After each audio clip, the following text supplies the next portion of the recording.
Beis Amud Aleph. We're on page 52a, and the Gemara that we're learning has to do with the contradiction in the order of the Havdalah versus the Kiddush. What do I mean? Well, we're discussing the view of Beis Shammai. And we know that Beis Shammai said regarding Kiddush, you first do the blessing, Mekadesh HaShabbos, sanctifying the Shabbos blessing, before you do the blessing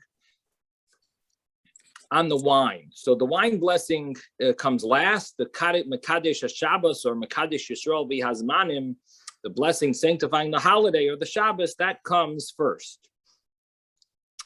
Different than what we do. Now, the problem is, does Beis Shammai say the same thing regarding Havdalah? It seems, the Gemara seems to think that Beis Shammai, we seem to have a source that Beis Shammai says the opposite regarding Havdalah. And so, of course, this is leading to a huge question. Why would Beis Shammai change their view for Havdalah versus Kiddush? Or is it compatible? Is Beis Shammai's view compatible with their view regarding Kiddush?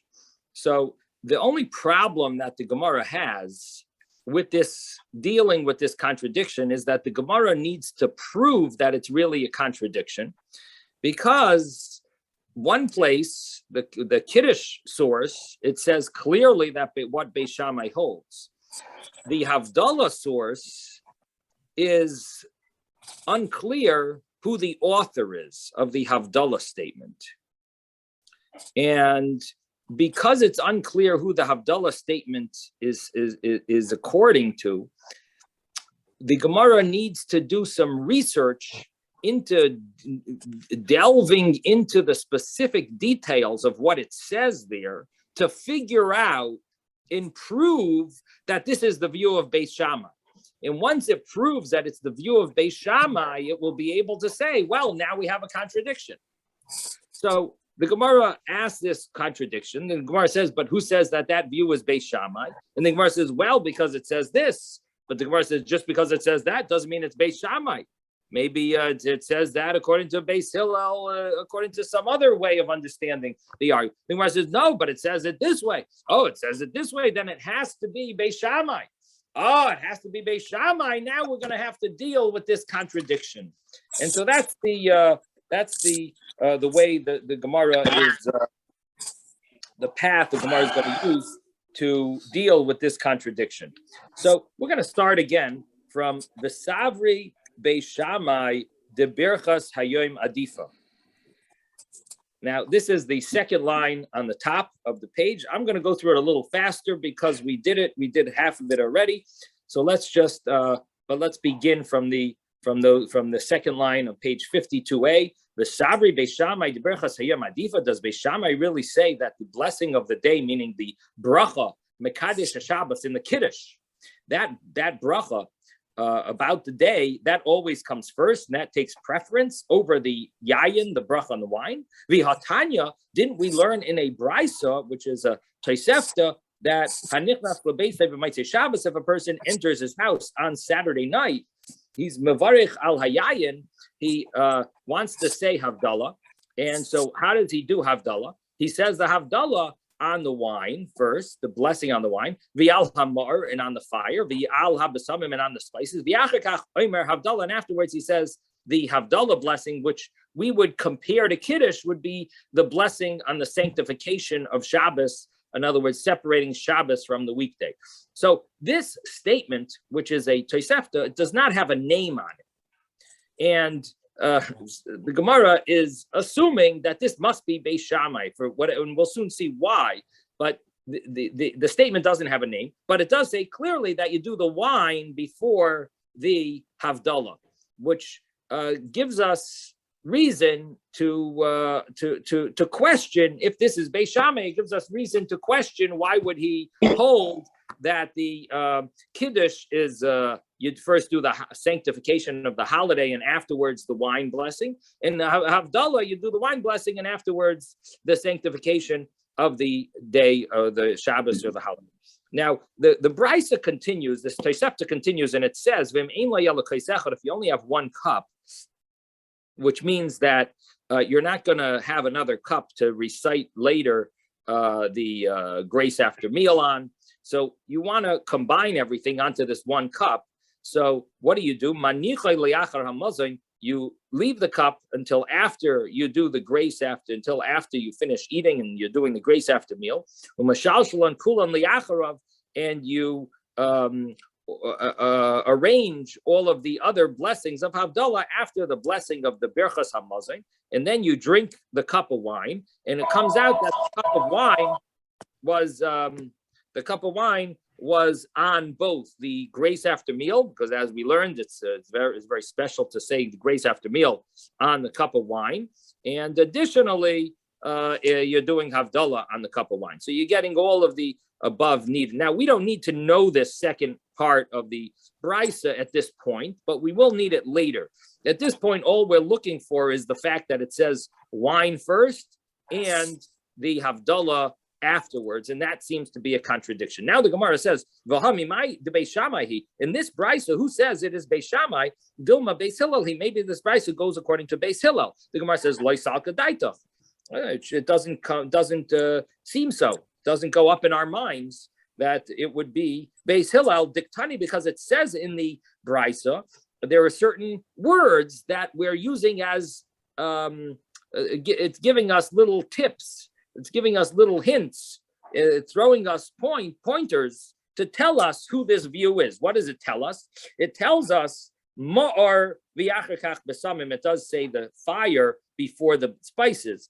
And we know, man shamet dislei haisvara, who is it that holds of this? It is Beis Shammai. Beis Shammai holds the fire comes before the spices.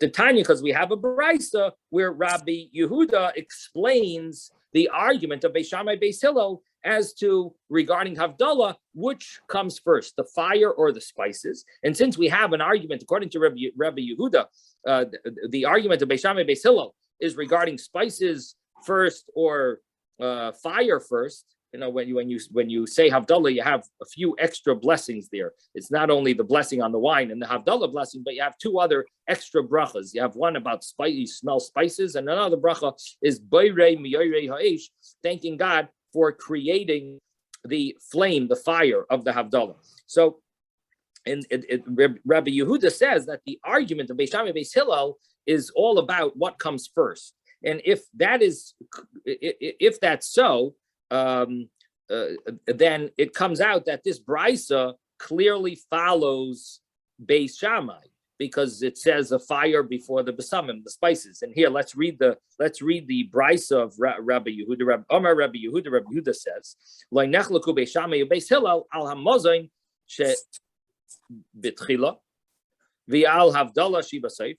Beis Shammai Beis Hillel don't argue when it comes to a person only has one cup, and he's going to recite the grace after meal, and he's going to recite the Havdalah, and he's going to do it all on that one cup. The argument of Beis Shammai Beis Hillel is not on what goes first and what goes last, because we for sure do the mazon, the grace after meal, first, and the Havdalah is for sure last. Alman nechlaku, what do they argue about? Al hama'ar v'al habesamim, on the fire and on the spices. Beis Shammai Yomer, Beis Shammai says, Beis Shammai says, let me mute everyone here, 1 second.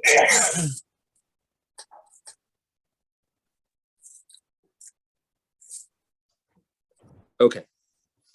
So Beis Shammai says that what comes first? Beis Shammai says, ma'or v'yachakach besamim. First fire and afterwards spices. Beis Hillel says, besamim v'yachakach ma'or. The Beis Hillel says that first you have spices and afterwards you have the fire. So we see if our the brisa that we brought that talked about Havdalah, if that brisa mentions spices after fire, meaning fire first and then spices, that must be going according to Beis Shammai.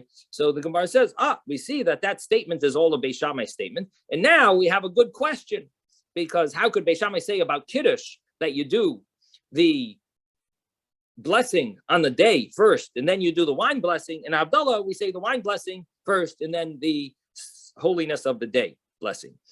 So that is the initial thought that the Gemara says that, it looks like we're all set. We got our contradiction.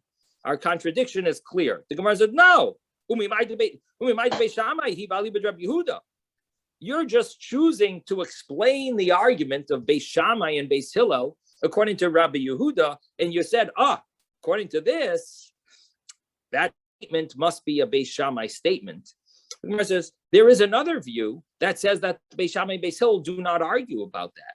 They don't argue if spices comes before or after the fire. That's not their argument. Everyone agrees that the fire comes first and the spices come last. So there is another view that says even Beis Hillel holds that way.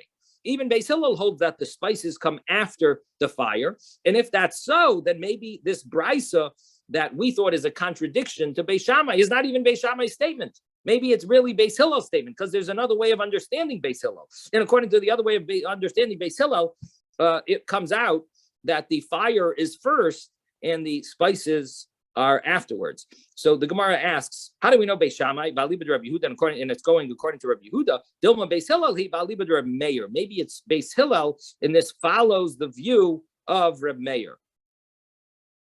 The Gemara says, it doesn't go up in your mind to think that. Diktani hacha, because we learned here b'masnisin in our Mishnah, Beis Shammai oimrim ner umazayin b'samim b'havdalah. Now remember that our Mishnah explains the argument of Beis Shammai Beis Hillel different than Rabbi Yehuda. And the way our Mishnah explained it, our Mishnah is the first Mishnah of our chapter, which we learned on Sunday and Monday. That Mishnah, it explains the argument Beis Shammai Beis Hillel different than Rabbi Yehuda. And the source, the author of our Mishnah is Reb Meir. And so Reb Meir has another take on what the argument of Beis Shammai Beis Hillel is. And according to the Mishnah, Beis Shammai says that when you have this one cup to recite Havdalah and Brochos Hamazon, so you do the Ner Mazain B'Samim Havdalah. Beis Shammai says first you do fire, then you do Mazain, which is the grace after meal, then you do the B'Samim, you do the spices, and then you do the Havdalah afterwards. So according to Beis Shammai, you do fire first, then the B'Samim later. Now, what does Beis Hillel say? Beis Hillel, I remember, Ner u'B'Samim Mazain B'Havdalah. They also say do fire first and the B'Samim later. So you may think that the brisa that we're trying to figure out who the author is, and we're trying to say it's Beis Shammai and then make a contradiction, you might say, well, no, that brisa might follow Beis Hillel. Our Gemara says, no, you can't think that. Because even though Reb Meir does say that Beis Hillel holds that the fire comes before the spices, but you won't think that is the author. Beis Hillel is the author of that statement, because look at what Beis Hillel says. Beis Hillel says that you start with the fire, then you do the spices, then you do the grace after meal, then you do Havdalah. V'hasam b'braisa, and in the braisa it said Katani Yemein Le'al Kaisechad, if you only have one cup. You put everything, you leave the cup till after you do the Brochos Hamazon. In other words, you start with the grace after meal, and you do all the Havdalah blessings afterwards. So it won't fit with Beis Hillel's view, according to Reb Meir. Even though maybe part of it would fit, you could say the fire comes before the spices. Yeah, that fits. But you see from the other points that he says that statement doesn't fit with Beis Hillel's view, according to Reb Meir. So therefore, we're going back to the assumption that that statement of the Brisa is really a statement of Beis Shammai, and it's following Rebbe Yehuda's understanding of the argument of Beis Shammai, Beis Hillel, and that statement would then be a contradiction to the statement in the beginning of our Mishnah, which says that by Kiddush you do, Beis Shammai holds that you do the sanctification of the day first, and then you do the wine. In Havdalah, you end up doing it differently. You do the wine first. So let me read it inside. So Shema Mina, the Gemara says, we hear from this that the Beis Shammai hi va'aliba de Rabbi Yehuda, this statement of the Tosefta must be Beis Shammai's statement, and it's following Rabbi Yehuda's version of the argument. So now the Gemara says, Umi kol makam kasha, and nevertheless, this is a question. Now let me see if I could do a share screen over here. I'm not sure. Share content.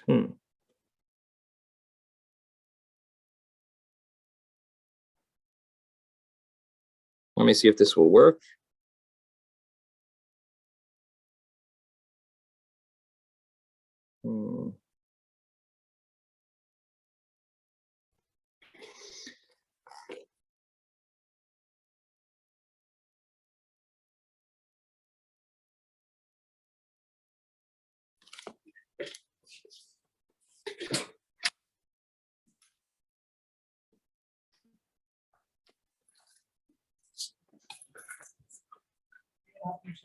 I'm going to go to the office. Oh, you? I think it's too complicated.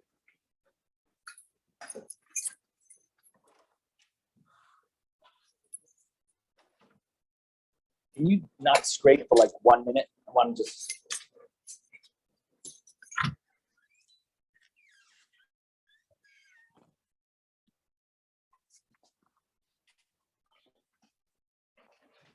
Sorry, speak Spanish. Okay. Okay. Oh. 1 second.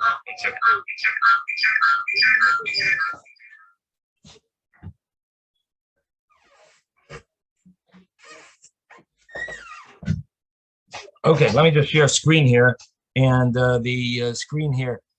Can everyone see this? Can you see this? Yes.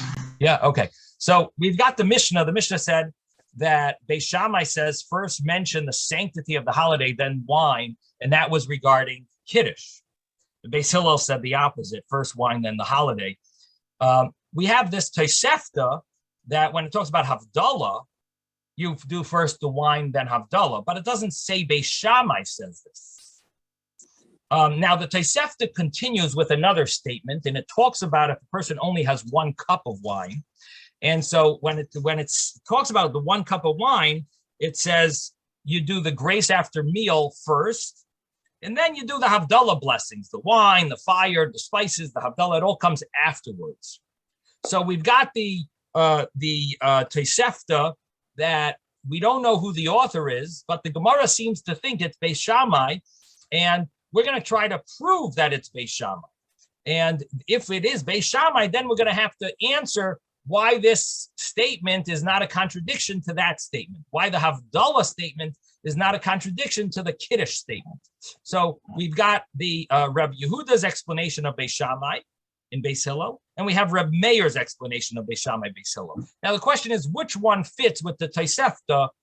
We need to pick a name to fit with this Tosefta. So it's either Beis Shammai according to Reb Yehuda or Beis Hillel according to Reb Yehuda, or it's Beis Shammai according to Reb Meir and Beis Hillel according to Reb Meir. So we're trying to fit connect the dots and figure out who should we direct to the Tosefta that it's the author. So if we look at let's look at Reb Meir's view. Reb Meir's view here is in blue. Now he says when it comes to you only have 1 cup of wine, Beis Shammai says fire, spice, grace, spices, and then Havdalah. Grace means grace after meal. So Beis Shammai definitely doesn't fit because the Tosefta said grace first, and he says fire first. Beis Hillel also doesn't fit because, again, the Tosefta said grace first, fire, and Beis Hillel says fire first. So Reb Meir's view doesn't fit because he's putting the grace after meal in the middle, and the Tosefta said the grace after meal would go in the beginning. So let's look at Reb Yehuda. Reb Yehuda says that the Beis Shammai holds you do the grace after meal, then the wine, fire, spices, and Havdalah. And we have Beis Hillel that says the grace after meal, and then you do wine, spices, fire, and Havdalah, because the way Rabbi Yehuda, this should be Rabbi Yehuda, actually, I shouldn't be Rabbi. Okay, so the way Rabbi Yehuda says it, he was explaining that the argument Beis Shammai Beis Hillel is if fire comes before spices or if spices comes before fire. That's the way he understood the argument. And so according to him, the Tosefta actually fits with Beis Shammai because we have the grace after meal first, then we have the wine, the fire, and then the spices, and then the Havdalah. And now we've got a big question. Why is Kiddush do you first mention the sanctity of the holiday and then the wine? And why by Havdalah do you mention the wine, which is here, and then you have the Havdalah at the end, the sanctity of the day at the end? And that's the Tosefta. This is Beis Shammai. Now we're going to claim the Tosefta must be Beis Shammai according to the Rebbe, according to Rebbe Yehuda's understanding.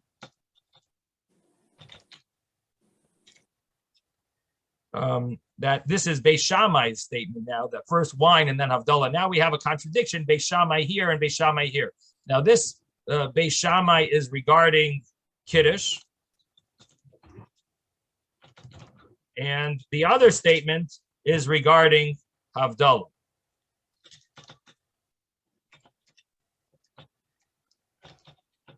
Okay, so now we've got the a little clarity, I think. Is it clear? Does everyone understand this? Yes. Yes. So we've now proven, if just to make it very clear, we've proven that the Tosefta, the source of the Tosefta, the author of it is Beis Shammai according to Rabbi Yehuda's understanding, and now we've got a contradiction, the Mishnah and the Tosefta. Yes, Ben. I wanted to say maybe the difference between Kiddush and Havdalah is that the Kiddush is welcoming the Shabbat, and in the Havdalah, we are welcoming the week. Day. Maybe that's why the day is later in the Havdalah. I'm going to go back to the other room and let me think about it. Yeah, that's what I was going to say. Okay, so I'm not alone. No, I think to me it was consistent because to me it was consistent because you're ushering in something which is holy in one case. In the other case, you're ushering out something which is holy. Right. And that's the reason why it is the way it is. And that's consistent. It's internally consistent. So in other words, you want to say that you want to usher out as late as possible? Is that what you're emphasizing? Isn't that what we normally do? It's the point that you're ushering it out. So therefore you push it off. Right. Okay, so that's seemingly what the Gemara is going to answer. That seems to be exactly what the Gemara is answering. You can tell me if it's exact or not. The Gemara says, "Umikol makam kasha." I want to say that Ezra is agreeing with it. Okay, you got to vote. So the Gemara says, "Umikol makam kasha." Nevertheless, this is a question, and we now have to find an answer. That it seems to be a contradiction in the opinion of Beis Shammai. If you what to do first. Do you do the wine first or the sanctification of the day first? So the Gemara answers, and I think this is what Ben Ezra is saying, Kosavri Beis Shammai holds, and this is the answer, Shani Iyule Yoima Me'afuke Yoima, that the bringing in the day is different. Shani means it's different, Me'afuke Yoima, than the going out of the day. Iyule Yoima, to bring in the day, Kama de Mekadminon Le Adif. The more you do it earlier, the better. Afuke Yoima, the leaving of the day, Kama de Ma'acharinon Le Adif, the more you push it off is better. Ki heichi deloy lehevi alon kamasoy, so it should not be upon us. It shouldn't seem to be, it shouldn't look like it is a burden on us. Instead, we want to push off the going out of the Shabbos, and therefore Beis Shammai says that when it comes to the blessing of Havdalah, you do the wine before the Havdalah. I didn't bring pushing off, but the idea was, Okay, so it comes out that the Gemara is understanding that this was a contradiction, and it was a contradiction of statements, but it's not, because there's an explanation that Kiddush is different than Havdalah. So it seemed to be a contradiction, but it's not, because there's really a big difference. Okay, so Rabbi? Yes. I just want to, before you move on to the next thing, as I was saying yesterday about Joseph, I know this is maybe deviating a little bit about Joseph Cairo, Rabbi Joseph Cairo. When he was very young, he was known to be he was very well accepted as a rabbi his knowledge as a very young person, before his own rabbi, for saying this thing of how the order of the Havdalah service has to do with the senses, drinking the wine, taste. The next is besamim, which is the smell, and then the sight of Aish. That it's based on the senses. I know that this is it's on a different level than what we're talking about, but I'm just saying that this is the thing that that made him famous, at a very young age, and one of the giants of the Shulchan Aruch, that led to that. But it said that it all started when he was very young, and this is one of the things that gave him the recognition, is this idea of the taste, smell, and then sight, in that order of how our, of the order of the Havdalah, based on that. So I guess we should look it up and find, maybe it's broad in his Beis Yosef if he writes it there. I'm not familiar with it. I did try to look it up online just for a minute, and all I found was in non-authentic websites, meaning it wasn't from any kosher websites. This thought that in other words, so I was looking for it, I didn't find it right away, but I do want to look it up again. Well, I did take where I saw this. It was a book that I took out from a Jewish Learning Center, Chabad Jewish Learning Center, and it's a kosher sefer. Believe it, it's not. I'm not questioning it. I'm just saying I couldn't find the source, so I can't really repeat it here.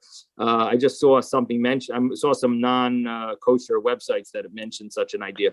So I'm going to continue looking and try to find find where it's brought in the Svarim, and it definitely sounds like an interesting insight. So thank you for sharing it. And the reason why it's interesting to us is because it maybe touches upon the explanation of why Beis Shammai and Beis Hillel argue about the order of the blessings. Maybe it'll give us a little more understanding. So thank you for bringing it up. And I don't mean to question it. I just want to find where it's discussed. Okay. Rabbi, so yes, Rabbi, real quick question: is in the writings, is there any place in which they discuss the order of the senses which is more important than the other? Yeah, that's what I'm saying. I'm not so familiar with such a. Again, there's a lot that I don't know, but I don't recall such a thing. Maybe someone else on our group, maybe David. Are you familiar with such any discussions about the different senses? Well, they say that the sense of smell is very strong. That can bring a person out of that fainted. They put some smelling salts, and that's based on that the smell goes to the essence of the neshama and can wake a person up more than taste and other senses.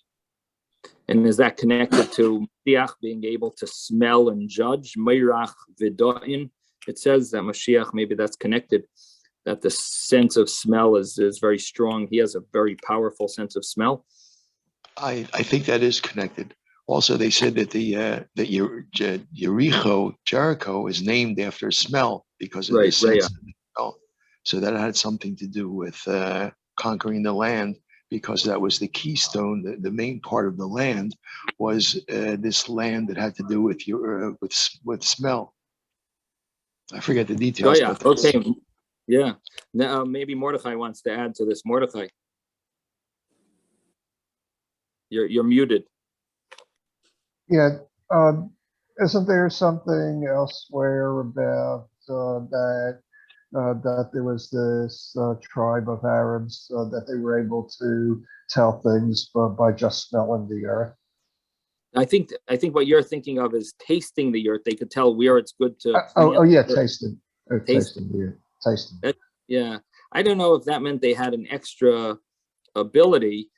More they were familiar with they could tell based on all their experience. Maybe you're right. Maybe it was some extra ability that they could taste the earth and figure out what's good to plant there.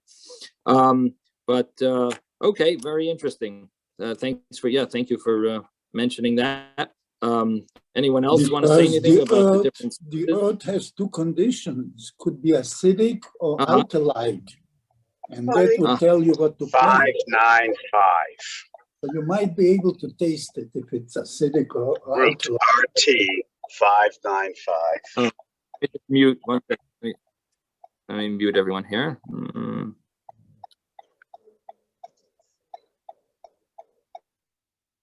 Okay.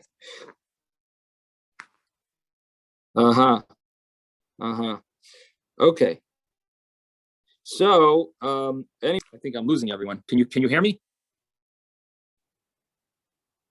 Yeah, we hear you. Did I lose you? No, you didn't. No, lose we anybody. heard you. No, we hear Hold up you, your Rebbe. finger if you can hear me. Can you hear me? Okay, good. Yes. Okay. So the Gemara says the Savri does the Savri Beishamai Berchas Hamazayin to a kais. Does Beishamai hold that the blessing of Berchas Hamazayin, that it needs to have a cup? Does it really need to be recited? The grace after meal, does it need to be recited over a cup of wine? V'hatanan, didn't we learn in our Mishnah, ubalahem yayin liachar hamazayin, that the Mishnah says balahem yayin, if wine comes after the food, after the meal, meaning they finished the meal and they did not yet recite the grace after meal. So im ein sham ella oisei kais, and all they have is 1 cup of wine. And so on the one hand, they want to drink it.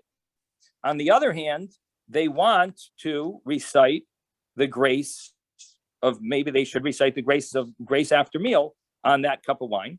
So Beis Shammai says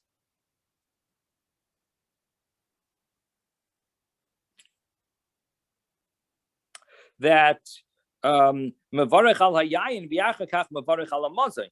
You recite the bracha on the wine, and afterwards you recite the bracha on the grace after meal, meaning that you can drink the wine first, enjoy the wine, and afterwards you'll recite grace after meal without a cup of wine.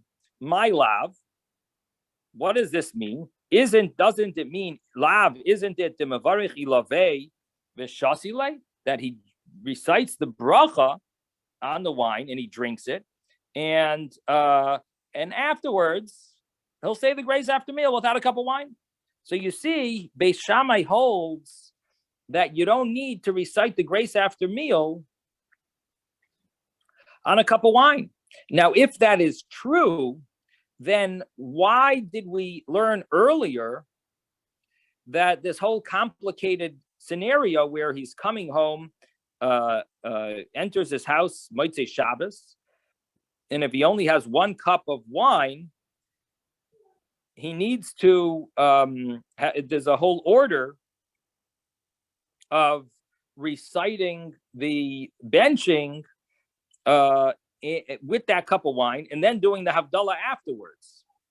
And you do it all on that one cup of wine. That sounds like Beis Shammai holds you need to recite the grace after meal with a cup of wine.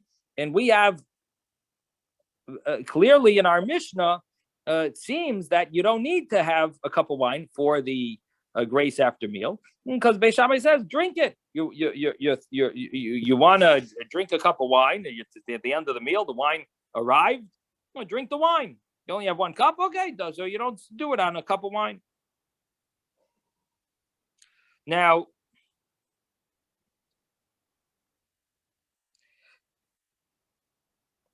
that would mean that Beis Hillel argues, of course. Beis Hillel would say that you should do the benching on a cup of wine. That would be the understanding of the argument. Now, the Gemara is not satisfied with this. The Gemara says, "Loi," doesn't mean you don't that you drink the cup of wine and you have nothing left for the grace after meal. It means you say the bracha on the cup of wine, and you leave it until after you finish the berachas hamazon. Literally, it would mean you put it down, place it.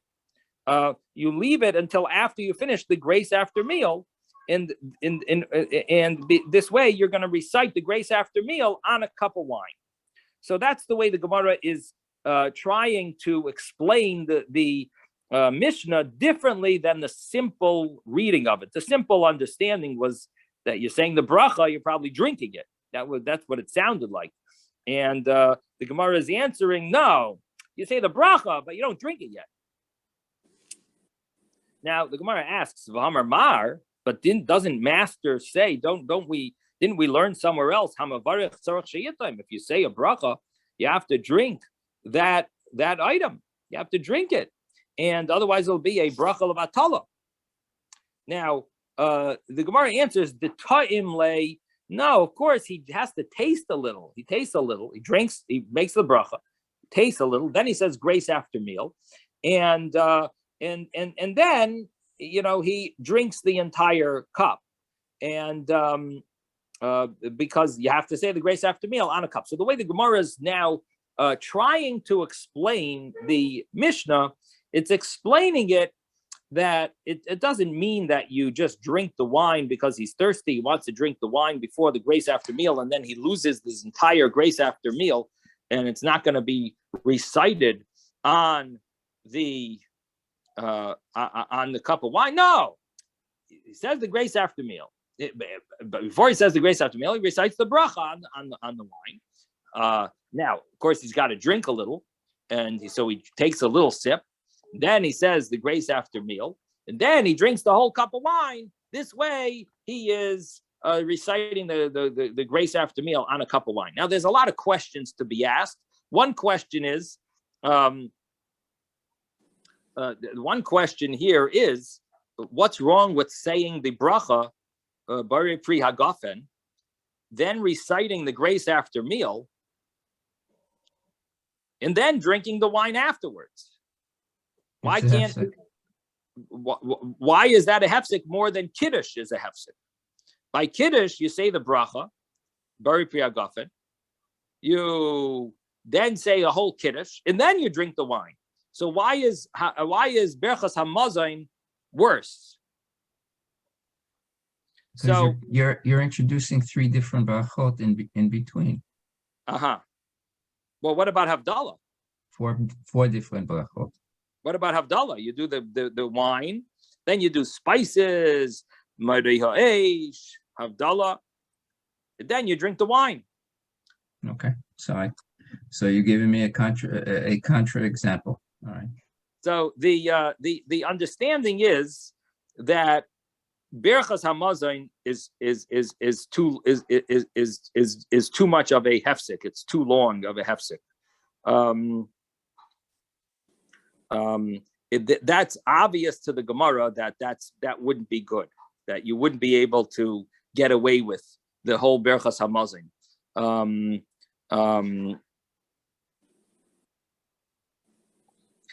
This question is asked in the top Tosfos over there. Why is Kiddush and Havdalah different that you recite the bracha on wine before? In Berchas Hamazon, you don't recite it until after the three brachas. And Tosfos answers, how should we do it? If you say the bracha before, the Berchas Hamazon will be a hesech hadas. It's such a hefsek, your mind will drift off.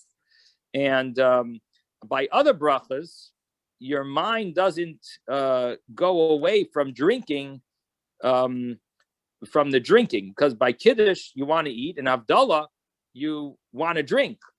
But Berchas Hamazon, you're removing your mind from drinking, and you're going to end up having a hesech hadas. You're going to be, your mind will drift off. You won't. You that would be considered a hefsek, an interruption. So therefore, the Gemara it does not give such an option that you're going to say the bracha before and drink it after. So the Gemara says it must be that you're going to drink a little. Now, if you're going to drink a little, then now the Gemara has other problems.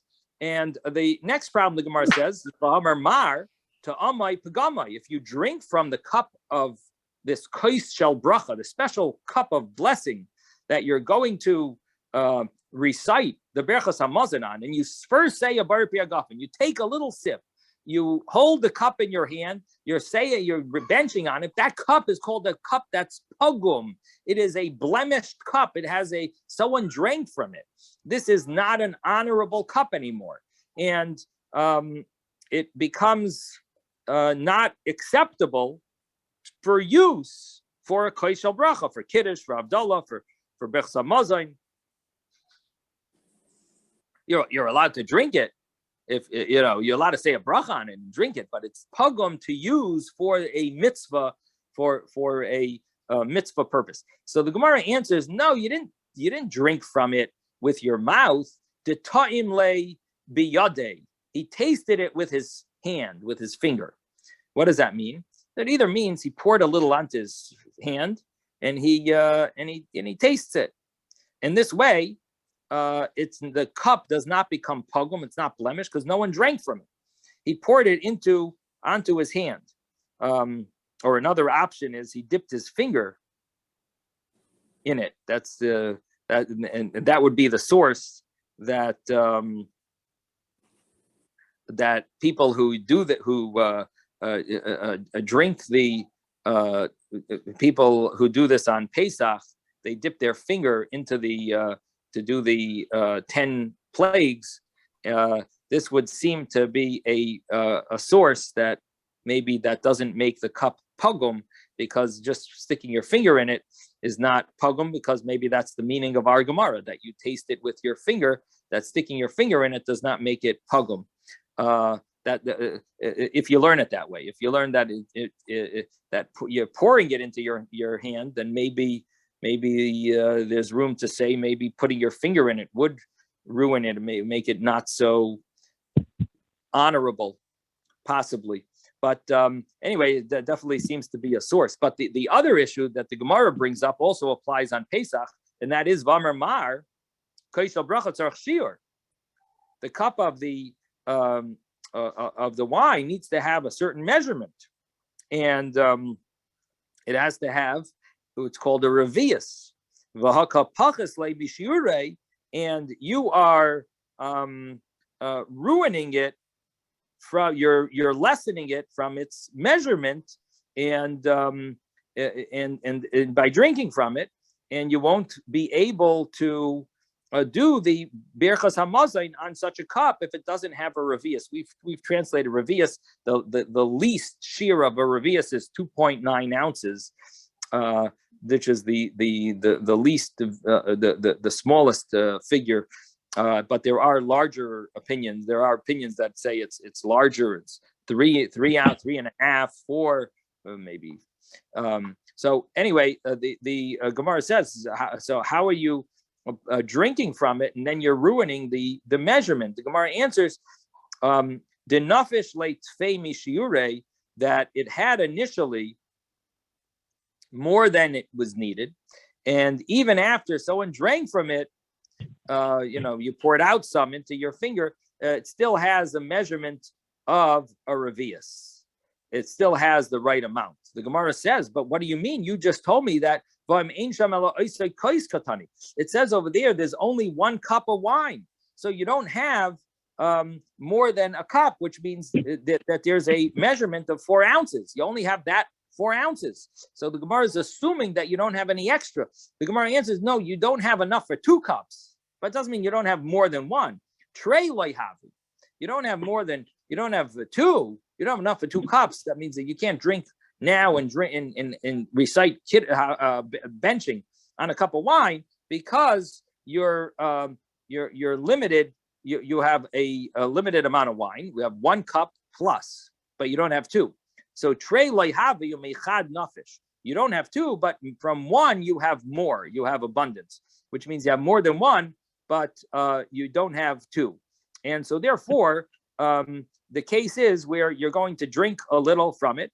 At least the way the Gemara thinks now is that Beis Shammai, in order for Beis Shammai not to contradict the other brisa, which said that you have to say grace after meal on a cup of wine, and the Mishnah seemed to imply that you don't. The Gemara says, no, we're going to translate the Mishnah. I mean, you also need to say grace after meal on a cup of wine, but you do recite the bracha first before you say the grace after meal. You say the bracha on the wine, and you even drink a little of the wine. And of course, you don't put your mouth on it, or you pour a little onto your finger.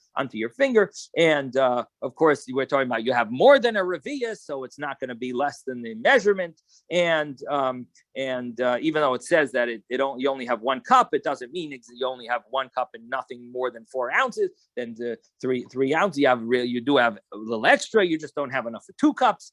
And so therefore, that's how we're going to explain Beis Shammai's view in the Mishnah. The Gemara asks, but that doesn't fit with the way Reb Chia learned the Mishnah, because he used other wording, and from his wording, you can tell that Reb Chia understood Beis Shammai to mean you drink the entire cup before the grace after meal.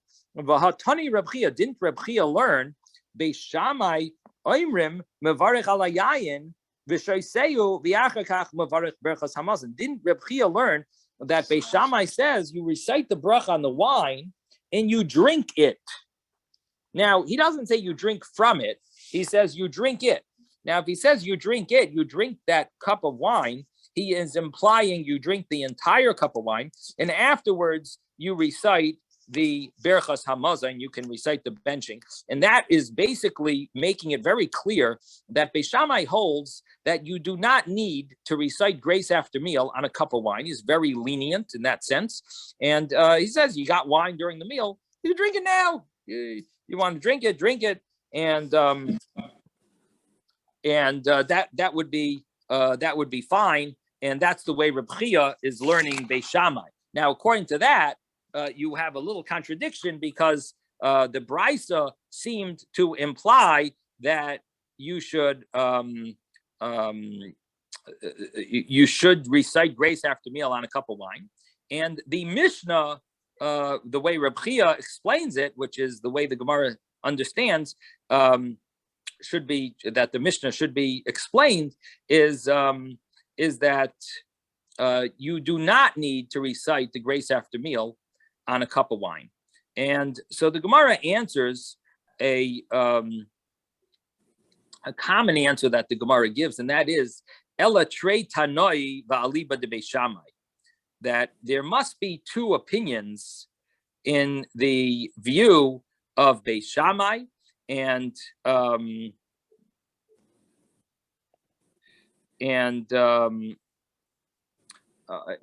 one view of Beis Shammai holds that you do not need a cup of wine for grace after meal, and the other view would hold that you do need a cup of wine for grace after meal, and that's why for Havdalah he emphasizes the grace after meal is recited with that cup of wine. So if we go back to the Mishnah, we have the final case of the Mishnah. Beis Shammai says you recite the bracha on the wine, and afterwards on the mazain, you got this wine at the end of the meal. You didn't bench yet. You should drink the wine according to Beis Shammai. You drink the wine first, and because he holds that you do not need to recite the grace after meal on a cup of wine.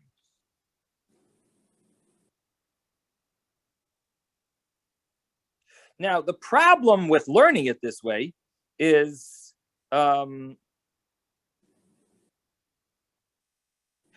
that the Mishnah itself, if we look at the Mishnah, what did the Mishnah say earlier? The Mishnah said that Beis Shammai Oimrim, the fifth case of the Mishnah, said Beis Shammai says you do mazain, ner mazain, besamim and havdalah. And Beis Hillel said you do ner besamim mazain and havdalah. Right? We explained that the Mishnah follows Reb Meir's understanding of the argument between Beis Shammai and Beis Hillel. But even according to Beis Shammai, he said you only have this one cup. How should you make Havdalah? You recite Havdalah with saying the ner, the mazain, Havdalah, and besamim and Havdalah. So in the Mishnah itself, Beis Shammai seemed to also say this idea of reciting the benching on a cup of wine. So this seems to be a little problem with the conclusion of our Gemara. In other words, how do you translate the Mishnah itself, the beginning of the Mishnah, to the end of the Mishnah? So the simple way of answering it is that you have to say that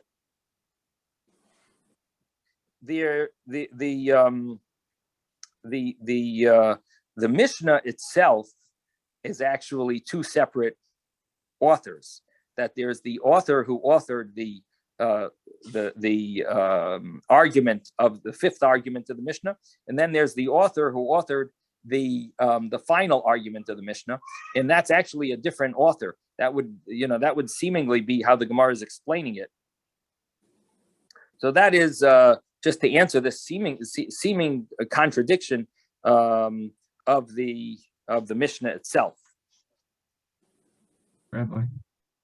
Now, there is another way of answering it. Let me just mention, and the other way of answering it, which sounds a little better, is that Beis Shammai doesn't say you need to do it this way. That argument was if you're going to bench with you're allowed to bench with a cup of wine, and if you're going to bench, this should be the order.